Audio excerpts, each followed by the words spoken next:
Howdy everyone! Welcome back to Life of Clay for another sculpting video. Kenji here, your sculptor, and I also want to welcome all our new viewers out there.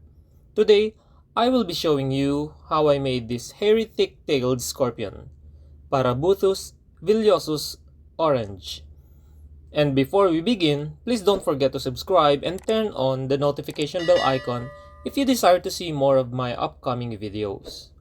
Alright, without further ado, come, bring the clay on, and let's begin.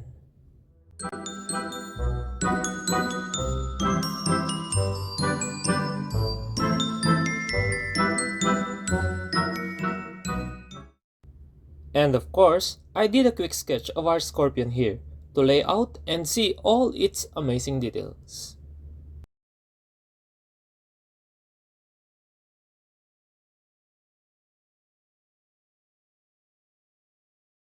Then let's prepare the clay. I use Clay translucent for this project and I use oil paints to tint them. Burnt sienna for the orange and burnt umber for the brown. Then I also mix a little amount of Clay Doll's sweet sepia into this second batch of clay to make it slightly opaque. Next, let's make the armature using this 1mm stainless steel wire which I fashioned into zigzag so that the clay will cling on it properly. And I pre-cover it first with brown colored clay as a filler and foundation of its body. Shape it and then cure it. And after that, I apply liquid polymer clay onto it and add the orange colored clay on its ventral and brown colored clay on its dorsal. Then blend them in, shaping the basic form, and then proceed in adding details and textures on its dorsal, including the tergites of its mesosoma, chelicerae, head, and eyes.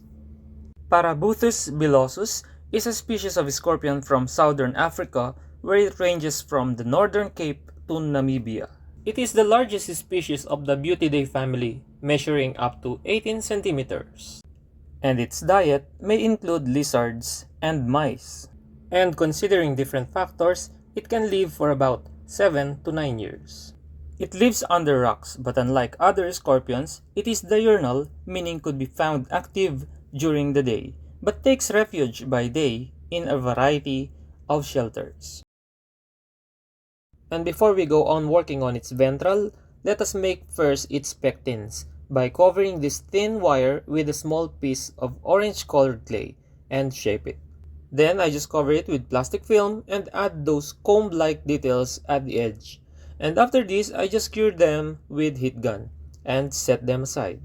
Now let's move on working on its ventral or its underside, adding all the details including the sternites, spiracles, sternum, and coccyx underside of the head.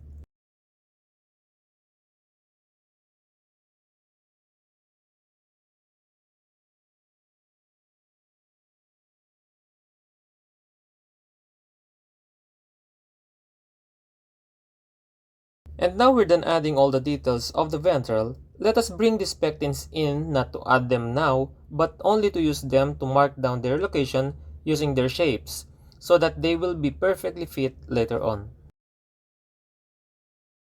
And after that, I just dusted the coccyx with cornstarch and add poke holes in them. Moving on, let us now pre-color it with pastels to add more smooth transition of colors. And I just use water as medium for the pastels and use them just like watercolors. But I'm very sorry guys, I lost the part where I pre-color its ventral fully and I think I accidentally deleted it. But anyway, some of you already knew my technique if you already watched my other videos where I also doing the same thing, using pastels in pre-coloring some of my sculptures. Now we're done pre-coloring it.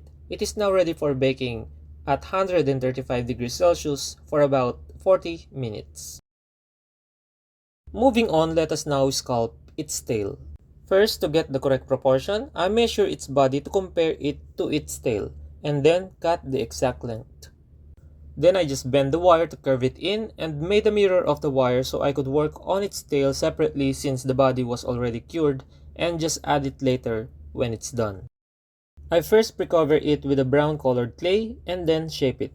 Then I make a pointy conical hook shape of clay here for its telson or the scorpion stinger, then cure it to harden. And after that I add more clay on its base to form the bulbous section of the stinger, where scorpion's venom is being stored. Then attach it to the tip of the tail and cure it with heat gun. And after that, I apply liquid polymer clay and cover the rest with brown-orange mixed colored clay. Shape it and add details including the 5 metasomal segments and the ridges around them. Heretic-tailed scorpion's venom is powerful and complex, primarily composed of neurotoxins, which if left untreated could cause serious symptoms.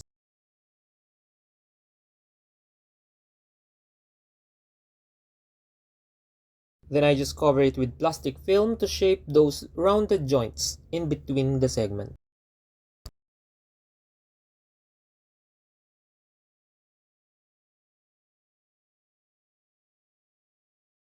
And now we're done adding the details and texture, we can now add in poke holes around it for the hairs to be planted later on. And now it's ready for curing. Next, making the pedipalps or the pincers, using a very thin stainless steel wire for them. For the pincers, I just attach a V-shaped wire to the tip and tie it with yarn and reinforce the connection with resin. And for the legs, I just simply fashion the wires according to the reference. Let us now begin sculpting the pincers by covering the slender fingers with a very thin strips of orange colored clay. Now, covering the wires with clay all the way down to the femur, shaping it and add the segments. And then, same goes with the legs. And after this, to oven they goes. We can now attach the tail temporarily to the main body for painting. And I'm gonna use burnt umber, burnt sienna, and bright red for the tail and dorsal. And for the complete list of the materials I've used on this project, you can check them out in the description box down below if you wish to.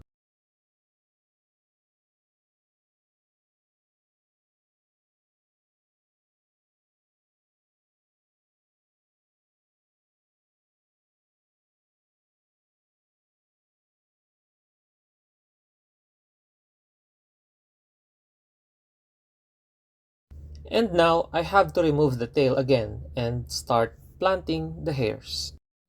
And it's time to plant the hairs. And for the hairs, I use trimmed fine bristles of a brush and use glue to dip their bases and plant them to the poke holes I've added earlier. And yes, indeed, this is the time-consuming stage. A tedious job for others, but for me, it's a therapy and the end result makes it all the worth.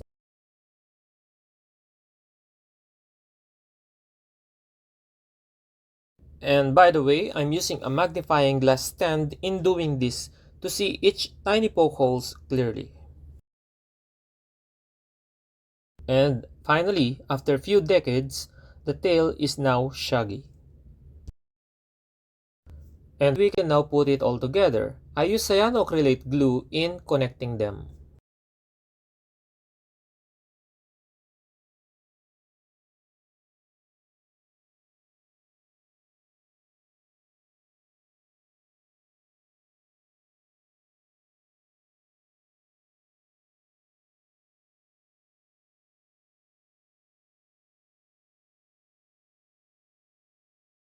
We can now seal it with gloss water-based varnish.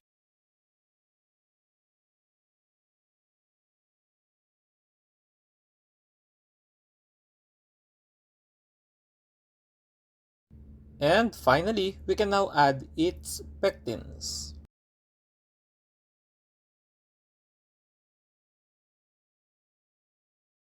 And please allow me to quickly show you how I made its mini desert diorama base.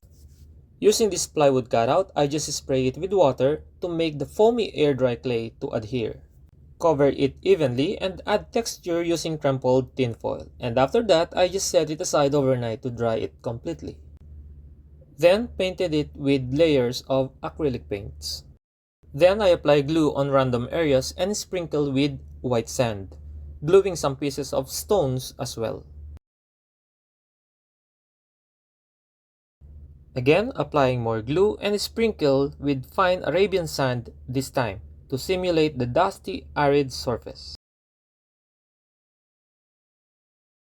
Once dried, I painted it with acrylic paint with the same color as the fine sand to make the surface coloration uniform. And also painting the sides of the wood with black. Then for the final touch, adding this artificial grass that I made and some real dried ones.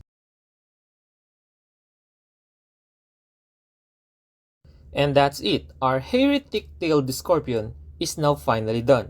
I hope you enjoy our video for today, and if you do, please kindly hit the like button and leave your comment so I could know your thoughts about it.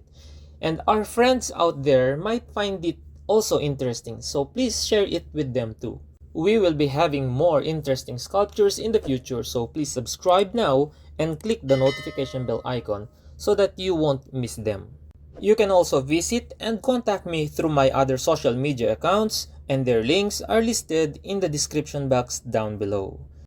Thank you so much for watching. See you again next time. Have a good day, everyone.